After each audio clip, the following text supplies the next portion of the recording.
Well, continuing our chat about dying with dignity, with Steve Walker here, who's in charge of the operation here in WA. It's a charity. Yes. And we've talked to the doctor.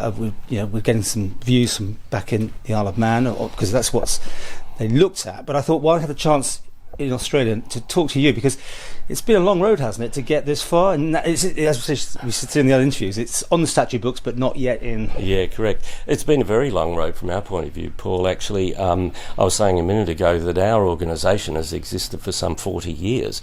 It was very difficult to make progress over a long period. We've always had strong numbers in our membership, and we knew that the majority of people in the community do support it, but it was very difficult to get a bill into Parliament and get it debated. There were several attempts during the 80s and 90s and early 2000s, but only once did a bill ever get on for debate in the upper house only, and it didn't get beyond the second reading. So, in other words, we had not really made a lot of progress, but in the last 18 months, 2 years, we've worked very hard. We've got charitable status, we've increased our members, and, we've worked very, very hard in engaging with MPs, in having a public education campaign, if you like, having stalls in the community, both in Perth and in the country. So it's been a big, big effort, culminating in December when the bill was passed. Okay.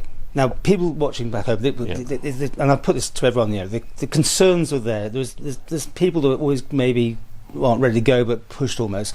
Did you ever find much of that problem here, or that worry that people being encouraged almost to take their lives? Very little, actually, to be quite honest with you. It was surprising. There's a hard core of opponents, don't get me wrong. There are some people who are opposed and they're entitled to their views. But most of those we found were motivated by religion or some other sort of personal motivating concern. When we were in the community and we had dozens and dozens of stalls in different places, we hardly had a single person come up to us and say they were opposed. I was personally surprised early last year in 2019, for example. I was at a stall at one of the universities, Murdoch University, and the number of young people, because of course they were young people there, who came up really uninvited and shared with us their concern, their support. They wanted a law like this. They talked about their parents or grandparents, and we hardly had a single case of someone coming up and saying, look, I don't support you. It was more among some of the organisations, such as some of the medical groups and some of the churches where the opposition came, and some historical, I would say, reluctance on the part of some MPs to come out and support it lest they be attacked by various groups. So the level of community support was actually quite staggering. We had big rallies, and the polling has consistently shown now. You've got great polling numbers. You always got really in favour. I mean, that's the thing. 88%. That's huge. And, isn't it? and the same question has been asked by a professional polling organisation, not by us, over the decades, and the level of support has gone up from something like the high 50%, about 40 to 50 years ago. It's gone up, and now in the high 80s, and even the local daily newspaper did their own poll, and they found 88% support, so very high. And that's what I want to talk to you about, because I say dying with dignity. This is the whole thing about. Is it a question maybe making sure you always talk to your relatives, get their views, what they think themselves, in case they are not in a position to really help themselves do it? Because this thing is only 6 months, isn't it, from end of life anyway, as it stands? It is. The main criterion is that a person has to be assessed by two independent doctors as having only 6 months to live. There's an exception for the neurodegenerative conditions, that's 12 months, but basically you're right. As I said, there's a high level of community support, and what we've always said is that there need to be some strict safeguards, if you like, strict conditions, so that there is really no risk of abuse. There's no risk of undue pressure or coercion. It's voluntary. It's important for us, absolutely crucially important for us, that it be voluntary and be a matter of individual choice. Is there more you want to do, though? Do you want to take it further?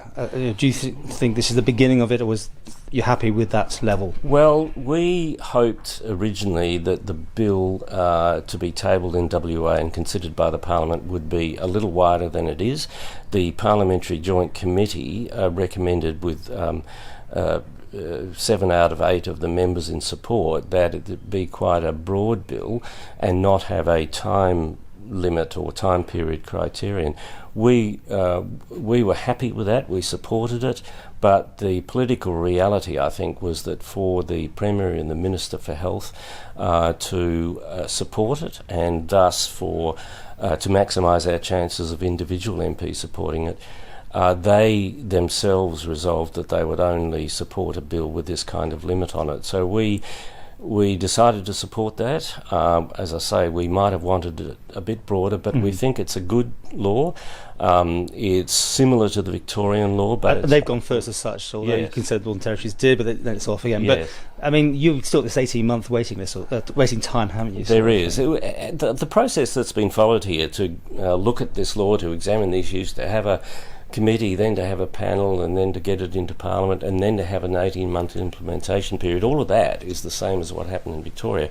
So it's safe to say that WA broadly followed the Victorian process, but there are some improvements, we think, compared to the Victorian law. So to go back to your question, yes, it's 18 months. It won't be until about the middle of 2021 that our WA law comes into effect. During that period, doctors are going to be trained, there's going to be more public education, and everyone's going to be hopefully very fully informed, and it'll be ready to go. Did it become an election issue? Because obviously Tim Wood looked at this in the Isle of Man, and it's sort of, I think it's been parked, and it's been suggested that this will probably be an election issue next time round. Did you find that the case here?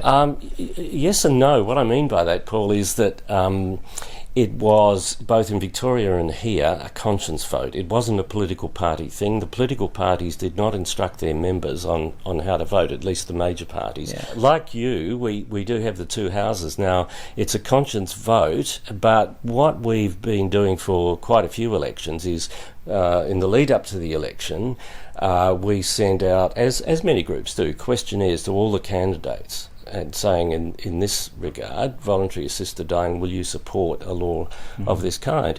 And we found this was in March 2017, that in that period that we got a higher response rate than we had before. It wasn't bad before, but we got more interest, and we got a higher level of positive responses, quite a high level. Not many of them wrote back and said, no, I'm not going to support it. And at that time there was a change of government. Now, I don't think that voluntary assisted dying was had a major impact on the outcome of the election, but the fact is there was a change of government to the Labor Party, which is more on the left of things than the Liberal Party, and what that meant, on my observation of it and looking back on it, is that there were more younger members who came in, displacing some of the older ones, and more women.